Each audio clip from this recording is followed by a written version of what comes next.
Hi, I'm Dr. Boyce Watkins from YourBlackWorld.com, and today I wanted to talk about something that I wrote about yesterday that I kind of wanted to get some other opinions on it. There was this player, or there is a player, who plays for the Washington Redskins. His name is Robert Griffin III, and he's beloved by many of the fans in Washington, D.C., and they're looking for hope. They're kind of like the Dallas Cowboys, where they spend a lot of money and they don't usually win at the level that their money predicts that they should. And so recently, an ESPN analyst by the name of Rob Parker, I believe that's his name, basically questioned whether or not this guy, this quarterback for the Redskins, Robert Griffin III, if he was black enough. He basically asked if he was a real brother or a cornball brother, and he went into a lot of touchy areas that you're not really supposed to go into on ESPN. And I just wanted to kind of get some perspective on this, so I brought in my homegirl, my partner in crime, editor at Your Black World, Miss Yvette Carnell. How you doing today, Yvette? Pretty good. How about you? I am doing good. I'm doing really good. I'm always happy to talk to Yvette, y'all, because Yvette is just my partner. By the way, I talked to Professor Michael Fontroy yesterday, and he was telling me how much he loved the articles that you've written, especially the stuff you wrote about some of these brothers on MSNBC who seem to change their opinion with the weather. But that's beside the point. But I just had to throw that accolade out there to Yvette to let her know. And let y'all know, Yvette's got fans all over the world. She's kind of like Beyonce. Like, everybody just loves her. Really? So she'll be getting a Pepsi endorsement real soon. So Yvette, did you get a chance to catch any of this about this whole conversation of whether or not this guy's black enough?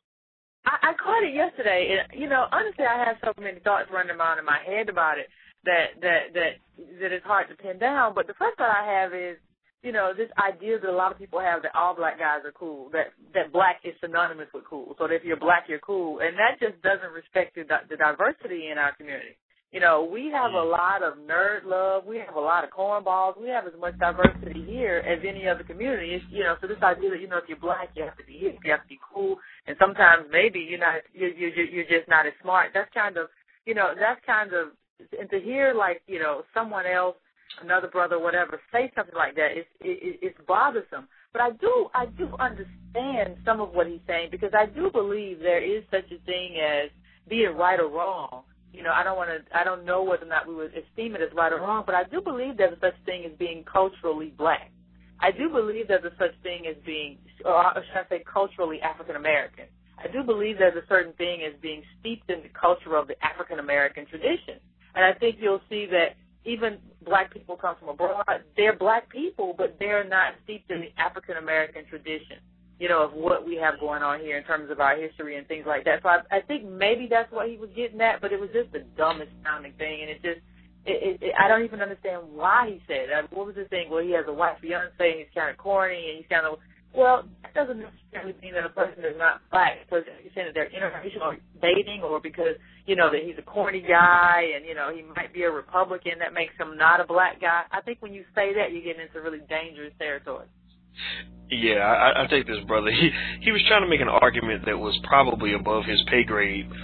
He really didn't need to go there. It's like, if you're going to make that kind of a subtle argument, you need to leave that to people who do social commentary for a living, because the things that he said, I got a sense of what he was trying to say, but he said it all wrong. And I'll quote Mr. Parker so we can hear what he says. He says, he's not real. Okay, he's black. He kind of does the thing, but he's not really down with the cause. He's not one of us. He's kind of black, but he's not really like the guy you want to hang out with, because he's off to something else. We all know he has a white fiance. There was all this talk about how he's a Republican. Tiger Woods was like, I've got black skin, but don't call me black. So I see where he's trying to go, and I have to be honest. I've had people say to me that this guy is one of those delusional black athletes who kind of thinks white people just love him to death, and they love him because he got money and he's famous and he's an athlete. And we know that black male athletes get to live in a special space that other people don't get to live in. They get to go and sleep with the white girls, and the white people love them to death. But as soon as that Negro does something that's out of bounds, or as soon as he's no longer the superstar he once was, they start treating him like the rest of us. Just go ask O.J. Simpson. So, because remember, O.J. was giving those same speeches about how he wanted to be judged on the content of his character and not the color of his skin, and that race doesn't matter, and all this other ridiculous stuff. But as soon as they thought he killed a white woman, they treated him like a nigger. Excuse my French. I have to use that term, but that's how they treated O.J. So his access to justice and equality was pretty much dead. And I say this as a person who does believe that O.J. has something to do with his wife's murder, but that has nothing to do with the fact that I don't think he received equity in the justice system, and a lot of that was driven because he was black. So going back to Robert Griffin III, I think that when you really look at who he is and go into his lifestyle, his past, how he carries himself, there are some people who kind of think about this guy from Texas who proposed to his white fiancée in front of a stadium full of white people who were cheering him on, who might not be cheering if he were not a superstar athlete about to have millions of dollars in the bank. Him being a Republican, it is something that you can kind of look at. But I think that ultimately where Parker, the ESPN analyst, got it wrong is that he has to understand that there's no one way to be black. As you mentioned, there's a huge diversity in our culture, which says that we've got black people that are nerdy, we've got black people that are Republicans, we've got black people that have value systems that are very different from the rest of us. They listen to country music, they go to NASCAR events, and we should respect and celebrate all of that. So we can't disqualify his black card because he's different from the rest of us. So I think that Parker probably should have left this issue alone. Now, Yvette, what do you think is going to happen? You and I both know, this is why we keep our little separate plantation on Your Black World. We do our own thing without trying to depend on predominantly white media outlets, because we know that Negroes get punished when you step into space that makes white people uncomfortable. They will literally take your black butt out back and beat you with a whip, it seems, So what do you think is going to happen to Parker? You saw ESPN stepped in, and they were basically saying that the comments were inappropriate, and they were evaluating next steps. My interpretation of that is this Negro might not have a job. What do you think? He might not have a job. Or he might just get suspended until, the media moves so fast. He might just get suspended until it blows over, issue an apology, and just be done with it. But I just want to go back to something you said. You were saying that there's no one way to be black, and I agree with that. In terms of So I think he made the wrong argument. The argument isn't he's a cornball, not really black dude because he's dating someone white, or because he's kind of nerdy or whatever. That's not the issue. That's not the conversation that should have been had. But I do think there's a conversation that can have about whether or not a person's actions are informed by the black experience.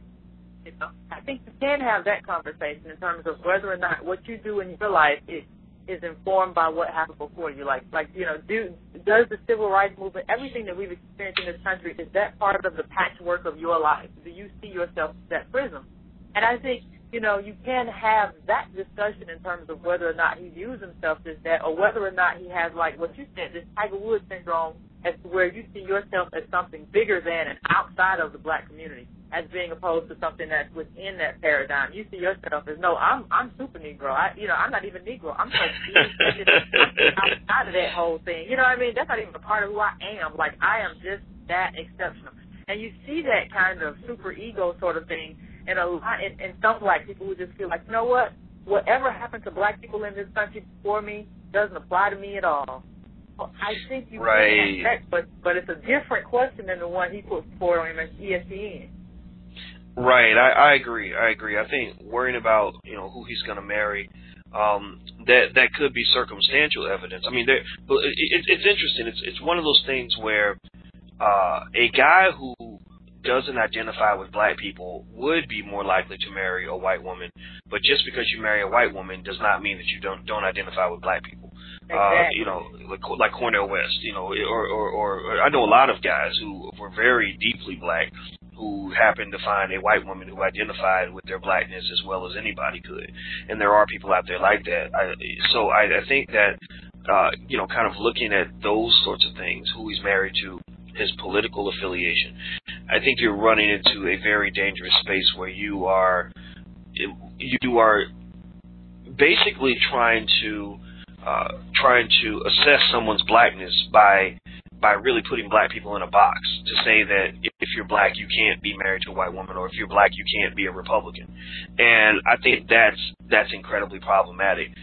My opinion is that this brother is going to be punished. I think that if he had gone on television and said something derogatory about black people, he wouldn't be punished that harshly. That's when they might suspend him for a couple of days and bring him back, because nobody really cares about any commentator who insults black people. But when you're a black commentator who insults white people, then it's a whole different ball game. And I think that ESPN to some extent is also protected against the accusation of racism by saying, look at how many black people we have on our show. But what they also have to remember is that there's a difference between having a broad perspective of black points of view on your show versus simply accepting the Negroes that you find to be acceptable for that platform. And that's kind of what tends to happen in a lot of these mainstream media outlets. They just find the most conformable Negro that they can find and say, you see, we're not racist because look at Bootsy over here, and look at Tyrone. We've got all these black people, and that proves that we can't be racist against black people, which is an argument that anybody on the plantation could have made that same argument, right? So long story short, I think he probably shouldn't have gone there. I think Robert Griffin III, hopefully, he will feel compelled to do some things to show that he is connected to the black experience, that he cares about the black community. That's what I'm going to evaluate. The fact that he is a little more articulate than some might expect, I think that's a wonderful thing. And I wish him success on the football field. So Yvette, I'll let you get the last word, and then we can shut it down. Well, I just want to agree with you. I think people have to stop narrowing the conversation in terms of saying, oh, my God, this black guy's married to a white woman. He must dislike himself. He must hate himself. Yeah, that could be an indication, like a symptom. But just like you wouldn't come to me and say, you have a runny nose, that means you have the flu. That could be a symptom of a number of things. So you can't use that one symptom to say this. So like I said, some people say, oh, he has a white wife. He must hate black people. He must hate himself. And just the way that a lot of people do Barack Obama, and they look at Barack Obama and say, oh, my God, Michelle Obama is his wife, and she's a down black woman. So Barack Obama must think just like every other black man I know. No, that's not your spouse or whoever you date or whatever can't be a litmus test. Whether or not you're a black nerd can't be a litmus test. Whether or not you like to watch PBS can't be a litmus test. So I think people just have to broaden it out a bit in terms of how they view people in the patchwork of what it means to be African American. I agree 100%. And as we've said at Your Black World, our number one slogan since the beginning of all of this was that there's no one way to be black. And so everybody who emails me and says, why don't y'all do more of this stuff? Or why did y'all cover that stuff? Well, I just tell them that there's no one way to be black. So Nene Leakes has as much a right to her blackness as Martin Luther King. So I don't put them in the same category, obviously, but I think that we have to respect and appreciate our diversity, even if we are critical of one another. I think it's okay to be critical. I will always criticize Nene Leakes, but that doesn't mean she's not a black woman and that I don't respect her ethnicity. So thank you, Yvette, for your time. I really appreciate it. Thank you. And thank you all for checking us out at yourblackworld.com. And please keep supporting us. We really appreciate it. We now have several 100,000 fellow black people who love what we do. And we got a few non-black people that are jumping into the conversation. They're welcome to. So thank you all so much for your support. We'd be nothing without you. And until we meet again, please stay strong, be blessed, and be educated. We are gone. Peace.